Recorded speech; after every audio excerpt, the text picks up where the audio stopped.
Salut à toi, bienvenue sur Malware Finance. Aujourd'hui dans cette vidéo, nous allons parler de la fameuse déclaration des wallets crypto au fisc avec nos obligations ou celles à venir. Je t'ai réalisé un dossier complet sur la fiscalité et les actifs numériques et ce que tout détenteur doit savoir en 2026. C'est parti.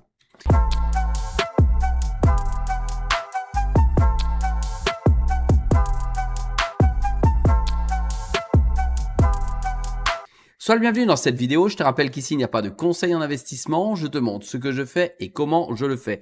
Je t'ai réalisé un dossier qui va effectivement t'éclairer sur tout ce que tu entends sur les réseaux sociaux concernant tes wallets crypto. Dois-je déclarer mon wallet avec ma seed phrase personnelle ou pas? Alors, pas la seed phrase personnelle, mais mon wallet personnel. Dois-je déclarer mon...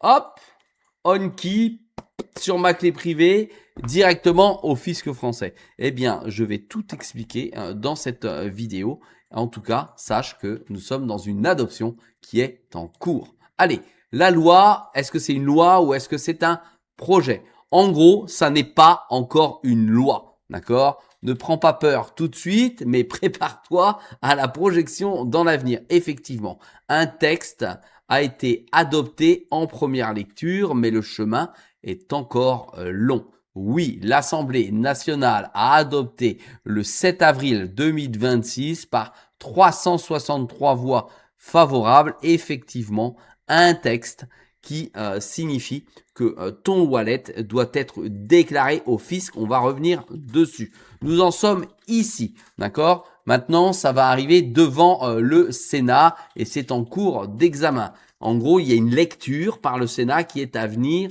pour voir si tout est réglementaire normalement avec notre Constitution.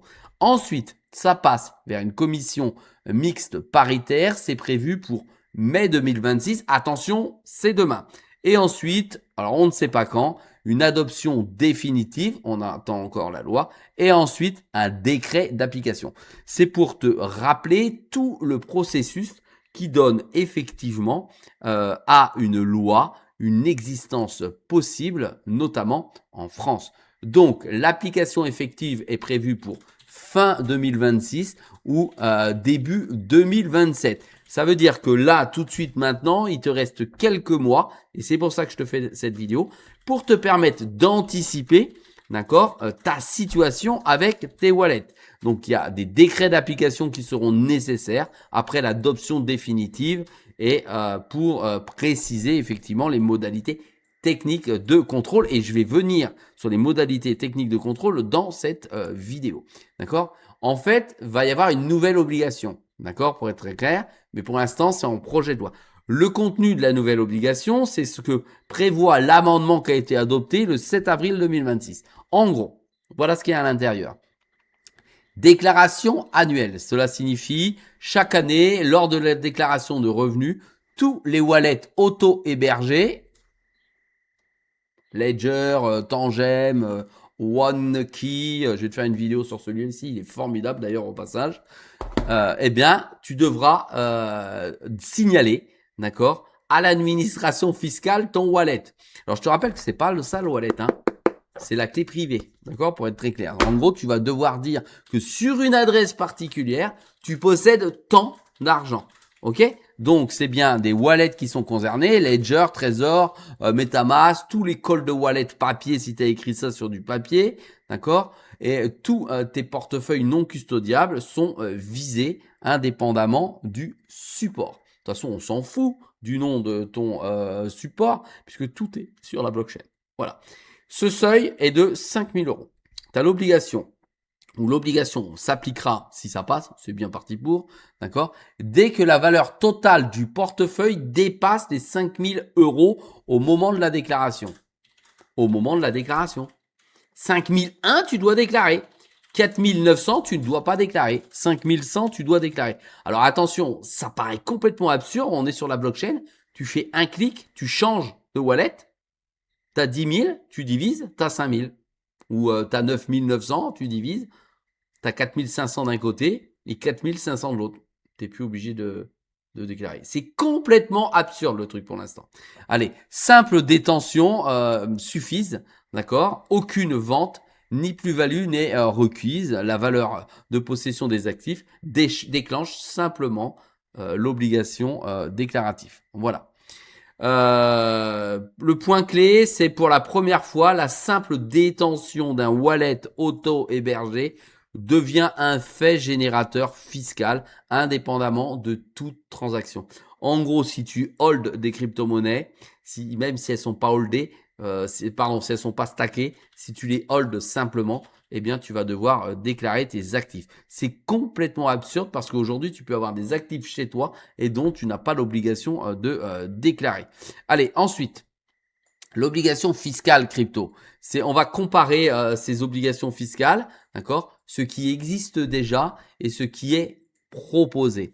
En gros, le projet de loi, c'est ton wallet auto-hébergé, c'est le self-custody, les ledgers, seuil de déclenchement 5000 €, déclaration annuelle de la simple détention, aucune cession nécessaire.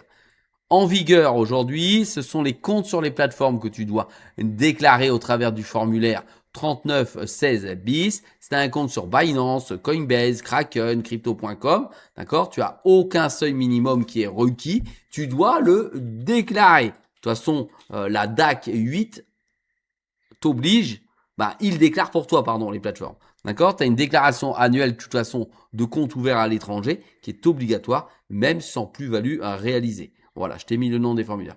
Et ce qui est également en vigueur, ce sont la déclaration des plus-values qui ont été réalisées dans la 2086. Si tu vends contre une monnaie fiduciaire ou si tu achètes un bien ou un service crypto, tu dois le déclarer. La déclaration se fait bien au travers d'un formulaire CERFA. Voilà où on en est. La nouveauté, d'accord, c'est que pour la première fois, la simple détention sans cession devient déclarable. Voilà. C'est finalement un angle mort qui est à combler. C'est le self-custody parce qu'aujourd'hui, personne n'a de vue dessus sur la valorisation du marché crypto. Et le fisc français étant le number one mondial, eh bien, te demande ni plus ni moins que de déclarer ces nouveaux actifs. Voilà, oui, la fiscalité à aller chercher. Allez, les sanctions et les modalités, d'accord? Ce que vous risquez. En amendes qui sont prévues et futures obligations déclaratives, 750 € par portefeuille non déclaré. Voilà, c'est un projet de loi. 1500 € par compte non déclaré. Ça, c'est pour tes comptes sur les échanges centralisés. D'accord? Si la valeur dépasse les 50 000 €. Plus 80% de majoration fiscale en cas de dissimulation volontaire. Les modalités de déclaration, je t'en ai parlé. Tu as la 3916 bis. Tu as les informations qui sont requises et tu as le décret. D'ailleurs, je te referai une vidéo explicative pour ton imposition de 2025 sur 2026 en me concentrant sur les cryptos comme il m'a déjà été demandé. Ces sanctions, d'accord, vont s'appliquer même en l'absence de plus-value. La simple détention va suffire. Alors, on est en prévision, c'est pour ça que je te fais cette vidéo, d'accord? On est dans une projection. Ça sera sans doute applicable en 2027 sur les comptes que tu as aujourd'hui en 2026. À savoir si ce sont ceux qui sont fermés ou ouverts, j'ai pas encore d'informations. La sécurité et la vie privée suite à ces dégradations. Un fichier centralisé des détenteurs de crypto, c'est une cible qui va devenir idéale pour les hackers. Comme tu sais, d'ailleurs je vais te faire une vidéo là-dessus, tu vas rigoler. Comme tu sais comment l'État est incapable aujourd'hui de sécuriser ses données, tes données, mes données, tu peux t'inquiéter. La menace physique, le fichier hacké, menace physique. Plus de 50% d'agression physique en un an en France. Plus 50%, pardon, d'accord? Plus de 60 cas recensés dans le monde en 2025. En 2025, là en 2026, c'est déjà reparti, c'est chaud, d'accord? Et des dizaines de millions d'euros qui ont été dérobés. Des fuites de données, comme je viens de te parler. La France Travail, en 2024. 43 millions de Français touchés par une fuite de données. Bravo France Travail, plus de 400 000 comptes supplémentaires, d'accord, en juillet 2025. C'est complètement aberrant en termes de sécurité. Alors, il faut pas se marrer parce que c'est tes infos, c'est mes infos et elles sont juste mal gardées et on n'a absolument pas de sérénité à avoir là-dessus. Si t'en as, Je sais pas comment tu fais. Ok. Ensuite, 33 millions de fiches médicales qui ont été exposées, pareil, avec un hacking de Almeris et de Viamedis en 2024. Et nous sommes toujours en France, c'est formidable. L'État peut-il, c'est une vraie question, hein, l'État peut-il sécuriser un fichier centralisant les avoirs crypto de millions de Français? C'est une catastrophe, en tout cas c'est une vraie peur. Je ne sais pas ce que ça va donner. Ensuite, analyse critique. La faisabilité de tout ça, la faisabilité technique et le cadre européen. Deux raisons majeures de douter de l'efficacité de la mesure française et de son application. Première, la mesure française, d'accord? Impossible à contrôler. Angle mort total. Aucun intermédiaire ne connaît l'existence d'un wallet auto-hébergé. Aucun intermédiaire, même Akram, c'est-à-dire le fameux projet américain sur lequel je suis, ne sait à qui appartient l'adresse si tu la déclares pas et si on ne te voit pas. Amende dérisoire, 750 € par wallet.